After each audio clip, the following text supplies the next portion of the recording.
Salve galera, bem-vindos mais uma vez à comunidade dos Pensadores Livres. Hoje eu vou fazer mais um videozinho aqui sobre filosofia para vocês. Vou abordar a temática O Eterno Retorno do filósofo Friedrich Nietzsche, né, muito conhecido aí como um dos pilares da filosofia contemporânea.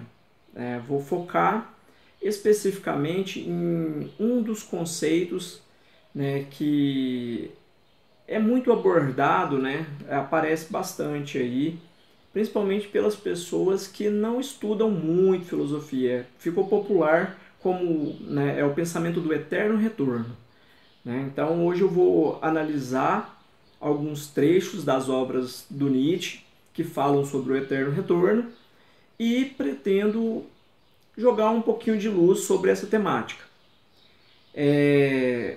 Ao final desse vídeo, eu quero também colocar algumas problemáticas, algumas problematizações para a gente poder pensar o conceito de eterno retorno, né? Então eu quero pensar assim, como que o Nietzsche responderia a alguns questionamentos que eu vou colocar aqui para esse conceito de o eterno retorno. E quem aí tiver também questionamentos e conceitos, coloca, né, lá nos comentários e depois a discussão vai seguindo à medida que, né, a gente vai fazendo a nossa análise. Então vamos lá.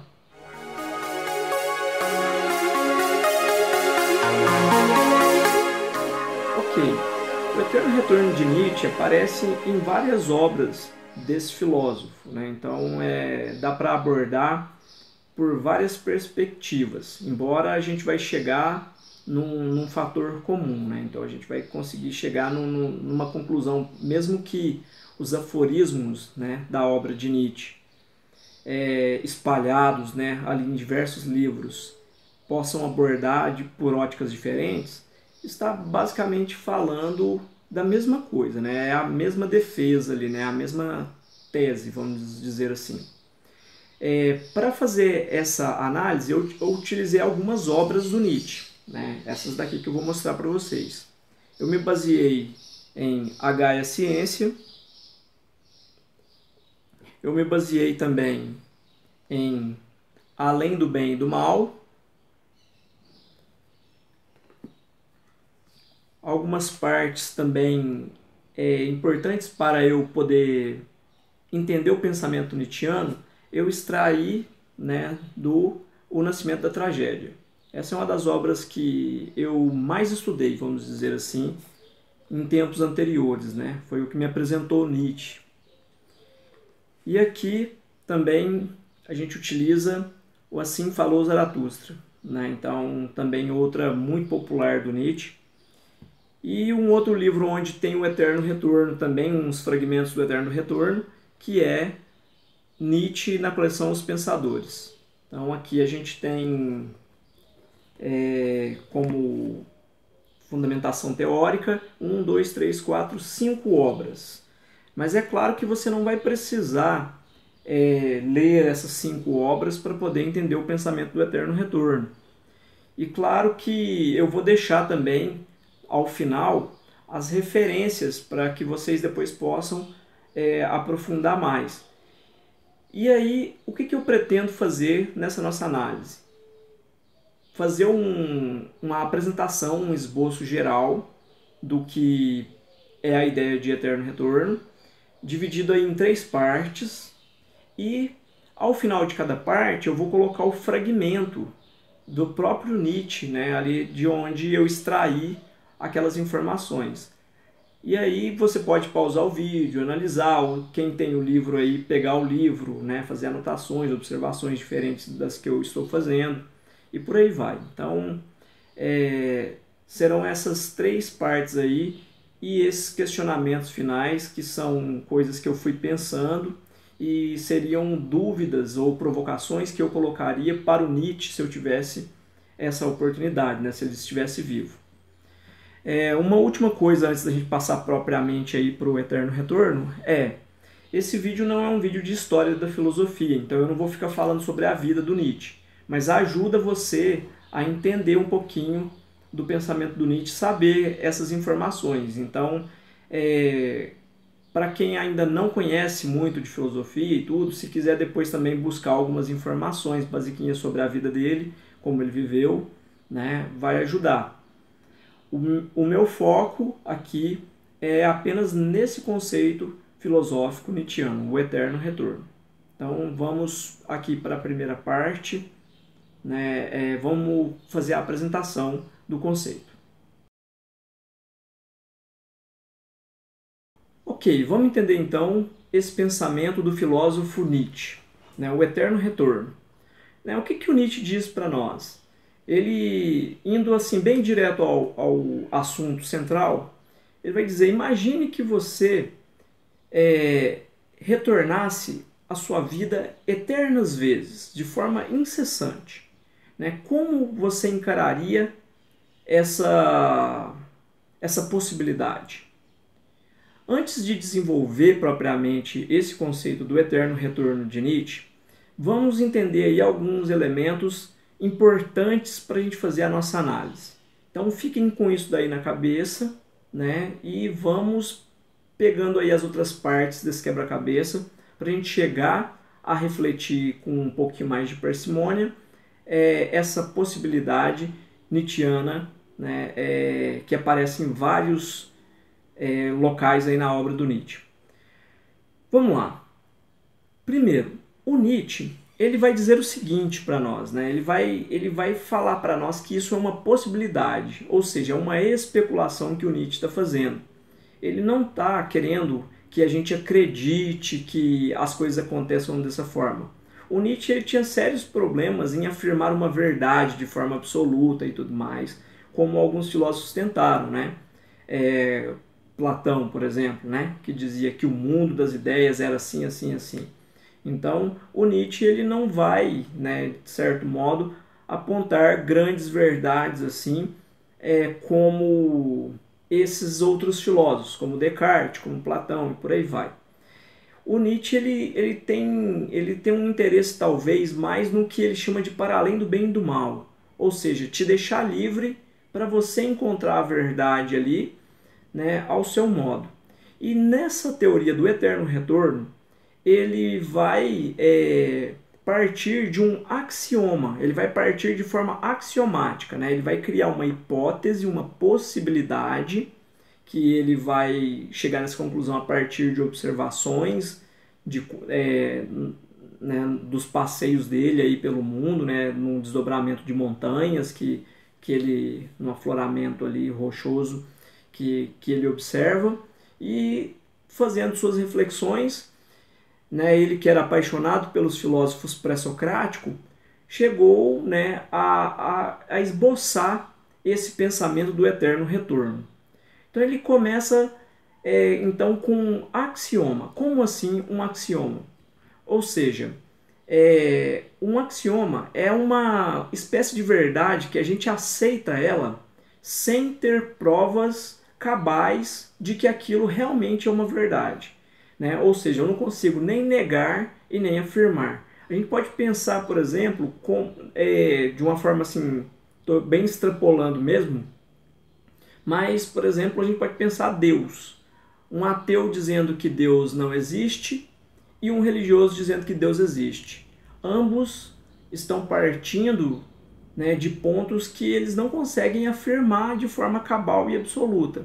Então, está lidando com um elemento axiomático. Né? Então, o axioma ele seria, vamos dizer assim, uma verdade paraconsistente. Né? Então, ela se firma por si só em cima do nada e ela tem um valor de verdade até que você derrube ela. Né? Mas é claro que quem está dando o caráter de axioma para esse conceito sou eu.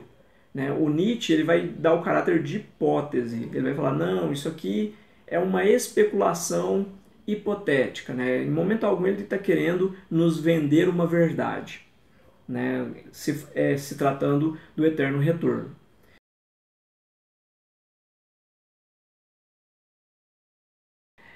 O Nietzsche vai dizer para nós que o cosmos ele poderia ser formado, né, de forma bem hipotética mesmo, por força não finita, ou seja, limitada, e componentes, né, combinações, matéria e componentes também não infinitos, ou seja, limitados. Então ele está dizendo para nós que tudo que compõe, toda a matéria que compõe o universo, ela é finita, ela é não infinita. Ele usa o termo não infinito no livro dele. Então, ele vai dizer que tanto as forças, quanto as combinações, quanto as matérias, elas são finitas. Porém, tem um elemento que seria infinito, que seria o tempo. Então vamos pensar aí duas retas, uma reta vertical e uma reta horizontal, né? Essa reta vertical eu vou chamar de a reta de Gaia, né? Gaia Terra, né? Simbolizando o cosmos, né? A Mãe Terra, né? Ou Geia. Então essa reta de Gaia, né, vertical, ela seria limitada. Ela vai subindo até certo ponto, até um ponto limite. Então é uma combinação material limitada. Já a reta do Cronos, essa já seria ilimitada. O Nietzsche vai dizer para nós então que esse sim é infinito. O tempo é infinito. Então a gente há de convir que nesse paralelo nosso aí que a gente está fazendo, o tanto de matéria que eu tenho nesse eixo de Gaia, se eu fosse espalhar ele sobre o tempo, chegaria uma hora que acabaria os elementos. Ou seja, essa reta de Cronos continuaria e eu não teria mais elementos para distribuir sobre ela. Ou seja, os componentes materiais seriam limitados. Agora, se eu fosse fazer combinações com esses elementos, imagine aí, né? Você pode pensar na tabela periódica. Imagine que a gente tem um número limitado de elementos ali na tabela periódica e que eu pudesse combinar todos eles. Imagine que eu pudesse fazer combinações com todos eles. O Nietzsche diria que, ainda que a gente pudesse fazer muitas combinações, né? Imagine, vamos quebrar as regras aí da química, né? Imagine que eu pudesse combinar, igual o carbono faz 4 ligações, eu pudesse fazer o tanto de ligações que eu quisesse com carbono e assim por diante, né? Com os outros elementos. Então, eu poderia fazer muitas combinações. Assim como um tabuleiro de xadrez, para me esgotar o número de jogadas, seriam... Nossa, eu não consigo nem imaginar quantos lances diferentes, quantas partidas diferentes daria para se montar com uma partida de xadrez. Mas seria limitado, ou seja, é muito grande para mim, que sou um humano com uma vida limitada, que vivo aí em torno, né, de no máximo 100, 110 anos, e então para mim isso seria limitado. Mas para Cronos, o tempo infinito já é pouca coisa. Então o Nietzsche vai dizer para nós que por mais que a gente pudesse fazer inúmeras combinações com esses elementos da tabela periódica ou com o tabuleiro de xadrez, uma hora acabaria. Eu teria que repetir as combinações. Se eu quisesse continuar fazendo as combinações, né, tentando seguir ao lado do tempo de Cronos aqui, né? Então, basicamente, o argumento que o Nietzsche ele começa esse conceito do eterno retorno é justamente por aí. Ou seja, tenho elementos limitados para tempo ilimitado. E eu tenho que fazer esses elementos limitados, as combinações, durarem eternamente, assim como o tempo. Como fazer isso sem repetir as combinações? Impossível. Não tem como não repetir as combinações. Em algum momento eu teria que repetir, né? Então, esse seria o eterno retorno. Quando eu voltasse, vamos supor que eu fizesse a combinação lá do carbono, vamos dizer assim, né? As 4 ligações do carbono, e aí eu fizesse todas as outras possíveis, ia chegar um momento que eu voltaria nessa combinação das 4 ligações. E logo eu teria que repetir todas as outras também, porque não haveria mais outras possibilidades, né? Então eu teria que eternamente repetir essas combinações, ainda que num espaço de tempo gigantesco, né? Não, gigantesco não, mais que isso, num espaço de tempo eterno. Então, eternamente eu chegaria nessa combinação, nessa primeira combinação. Então, isso seria o eterno retorno que o Nietzsche diz para nós.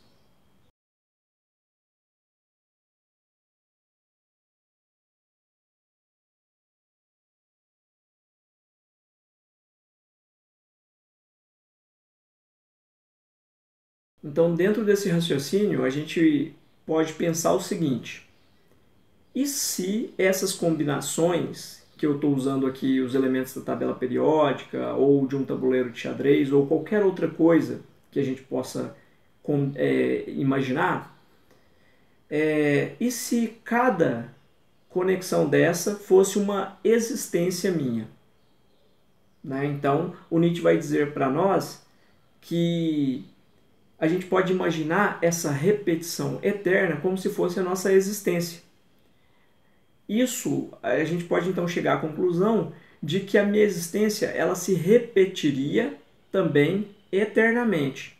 Né? É como se as minhas partículas, as minhas moléculas se reagrupassem, depois elas se espalhassem, se conectassem com todas as coisas do universo, uma hora por exemplo, as matérias inorgânicas das estrelas, outra hora com as matérias do planeta, enfim, todas as combinações possíveis, e chegaria um momento que elas se reagrupariam novamente numa condição similar a essa que eu estou agora. Vejam só que eu disse similar e não igual, tá? Porque nesse conceito do eterno retorno que o Nietzsche desenvolve, ele diz que é impossível duas coisas serem iguais.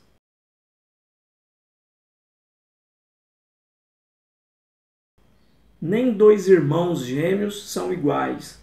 Ele vai desenvolvendo ali, né? Ele vai dizendo para nós que então seria como se fosse uma situação similar a essa, porém em um tempo diferente, em um momento diferente, ou seja, é outro, mas igual.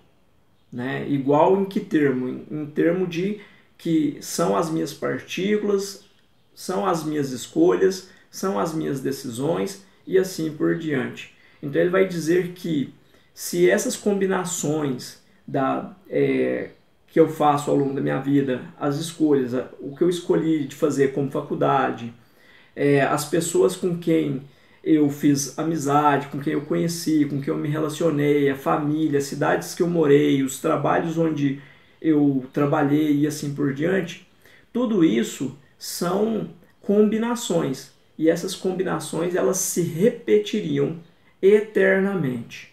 Né? Então, isso transpondo essa possibilidade, né, desses componentes materiais para, por exemplo, a nossa existência. Então, o Nietzsche vai dizer que o eterno retorno, né, é a possibilidade de que a sua vida, exatamente igual como ela é nesse momento, retornasse novamente e novamente e novamente e assim ad infinitum, ou seja, eternamente, rumo ao infinito, de forma infinita. Né? Então, esse seria aí a primeira parte do conceito de eterno retorno. Ok, então vamos aqui para a segunda parte da análise. Essa segunda parte seria a parte em que o Nietzsche ele diz para nós o seguinte, né, nos aforismos dele. Imagine que você fosse visitado por um ser transcendental. Né? Ali no caso do livro dele, ele vai dizer que você fosse visitado por um demônio.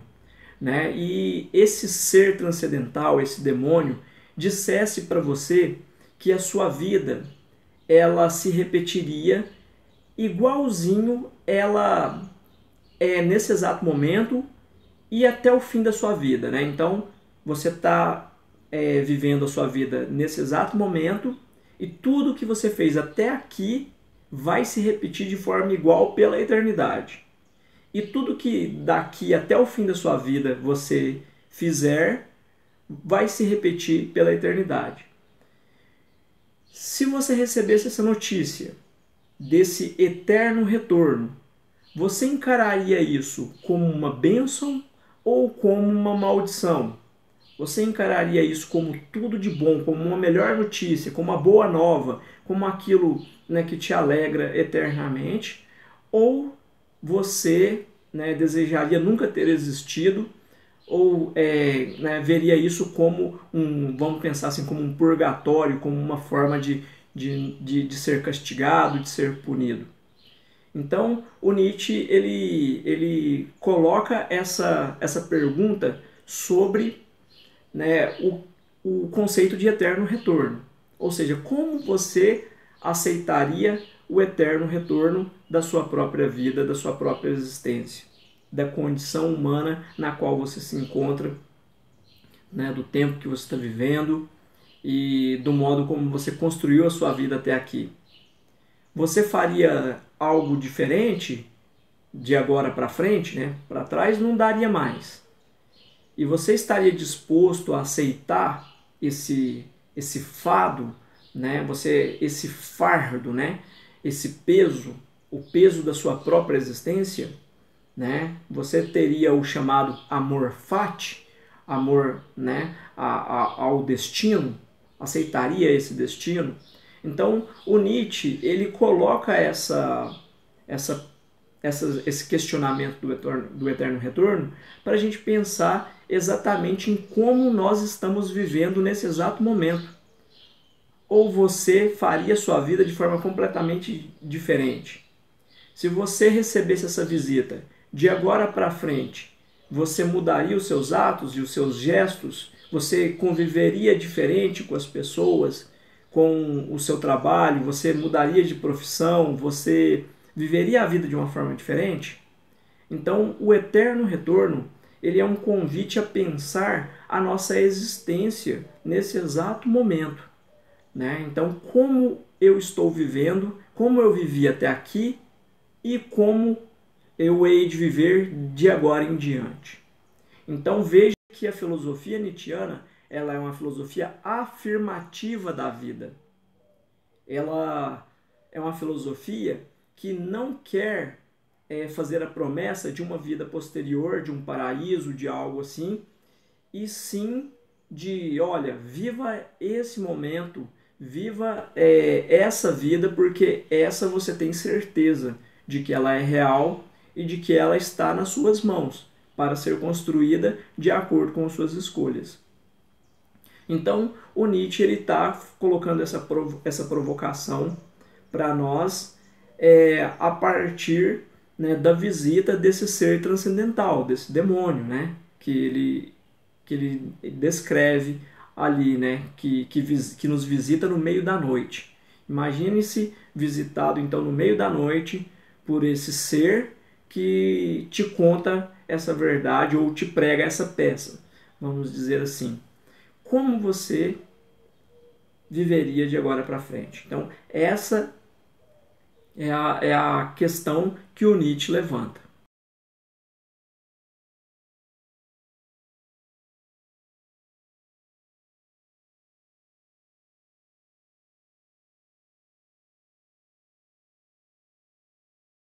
Ok, então agora para a gente poder fechar aí o nosso raciocínio, eu vou para a etapa final, onde vai aparecer alguns conceitos diferentes do eterno retorno, mas que são nietzschianos também, e vou colocar aqui alguns dos meus questionamentos sobre essa, essa hipótese nietzschiana, né? Então, vamos lá.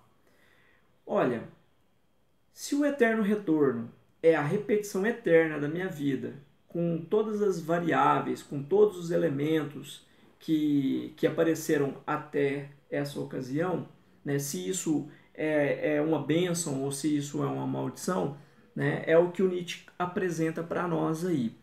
E aí, ele Esses conceitos dialogam diretamente com alguns outros conceitos de Nietzsche, por exemplo, o do Übermensch, ou seja, o super-homem, né, o para-além do homem, e também o conceito de niilismo. Eu não vou, né, me aprofundar por muito tempo nesses dois conceitos para não ficar muito longo. Mas o que o Nietzsche está chamando de niilismo é a inversão dos valores. Ele vai dizer que os valores verdadeiros são invertidos por pessoas mal intencionadas, por pessoas fracas, essas pessoas que não conseguem reconhecer a verdadeira força e faz da fraqueza a verdadeira força. Então, o Nietzsche vai dizer para nós que o valor niilista é a negação, por exemplo, da vida, né? É acreditar que tem uma vida posterior, que seria a vida perfeita seria no paraíso, ou que tem um para-além vida, vamos dizer assim, que ele vai dizer que a gente não tem garantia dessa vida. Então, por isso eu tenho que viver essa vida de forma impetuosa, né? De forma verdadeira.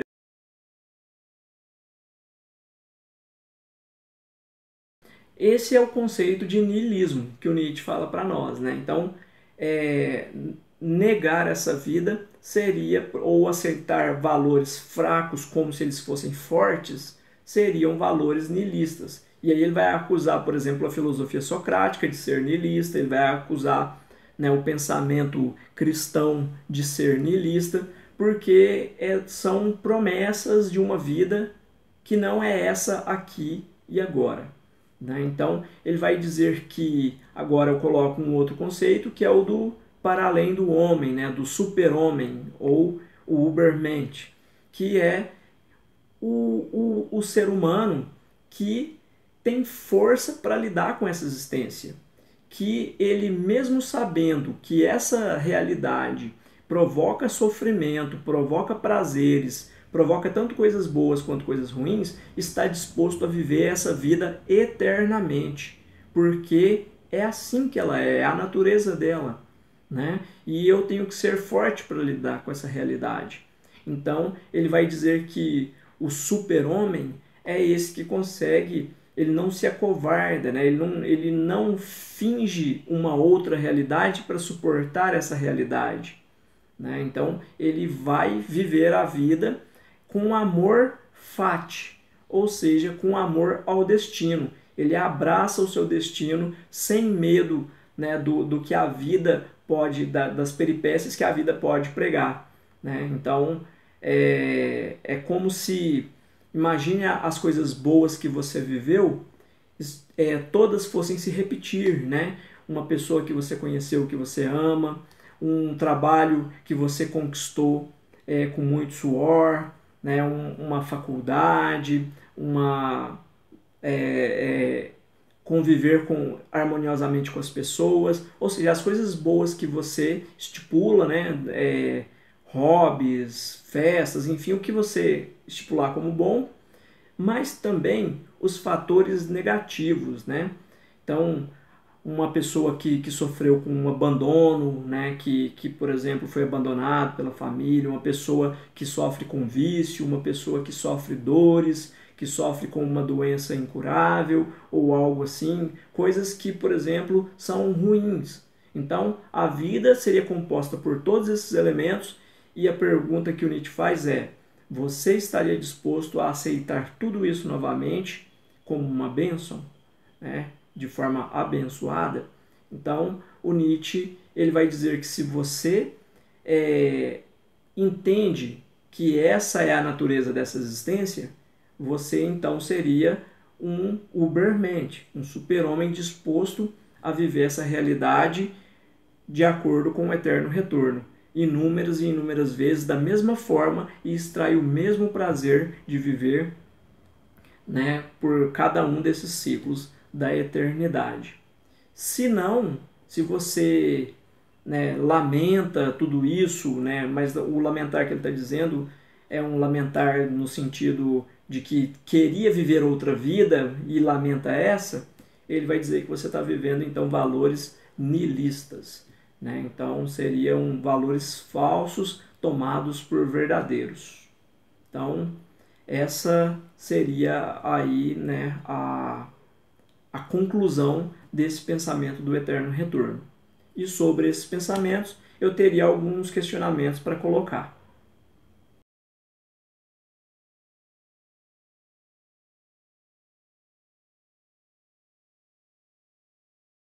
Ok, então aqui nessa conclusão, né, os questionamentos, né, as provocações que eu colocaria aí para o Nietzsche, se eu estivesse sentado com ele conversando e pensando o eterno retorno que ele está propondo, que eu faria seria os seguintes questionamentos. Primeiro, existe limite para a combinação do pensamento humano? Será que o pensamento humano ele seria finito a ponto dele estar aí no eixo, como eu disse para vocês, nesse eixo de Gaia, esse eixo vertical das coisas limitadas, materiais, da força e tudo mais? Então o pensamento humano, ele é limitado? E aí a gente poderia invadir várias outras filosofias, né? A gente poderia ir lá no Antônio Damasio, no René Descartes, e muitos outros filósofos, né? David Hume, Immanuel Kant, enfim, né? Eu ficaria pensando, esperando aí uma resposta do Nietzsche, né, sobre essa questão. Ou seja, eu posso fazer as mesmas escolhas de forma igual, né? Ou seja, o meu pensamento, tipo, todos os elementos que compõem a realidade teriam que ser iguais materialmente, as condições, as situações e tudo mais, e também o meu pensamento deveria ser igual. Será que isso seria possível?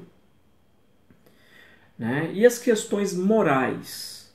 As questões morais, as decisões, escolhas morais, será que elas também seriam iguais? Então, esse é um primeiro questionamento que eu colocaria aí para o Nietzsche. Outro questionamento que eu colocaria para ele seria, então o meu pensamento, se ele respondesse que sim, então o meu pensamento, né, ele estaria condicionado puramente a uma realidade material, e aquilo que eu capto dessa realidade material através da visão, da audição, do tato, paladar e olfato, e aí o condicionamento do meu pensamento está exclusivamente vinculado a esse aspecto material, como, por exemplo, levantava lá o David Hume, por exemplo. Então, seria, né, limitado, não haveria outros fatores, nem, por exemplo, transcendental, nem, por exemplo, vamos pensar metafísico no sentido religioso, ou mesmo autômato do próprio pensamento, né? Como o Kant dizia, eu tenho as faculdades que nascem comigo a priori. Então, e aí? Né? Então, como seria esses elementos dentro do eterno retorno? É claro que é só uma provocaçãozinha aí para pensar a filosofia, que é o mais gostoso, né, da filosofia, é pensar de forma hipotética essas questões, né, além de, claro, resolver problemas da nossa época, da nossa sociedade, através de filosofias como a ética, filosofia política, a ontologia, enfim, entre a lógica, entre tantas outras, mas um aspecto forte da filosofia é justamente a gente poder especular, né, sobre essas coisas sem estar propriamente preocupado com resposta certa ou errada, né, e sim a gente pensar possibilidades.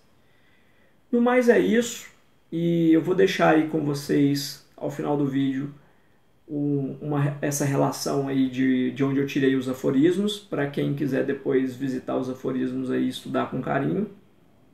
Espero que vocês tenham gostado e até a próxima.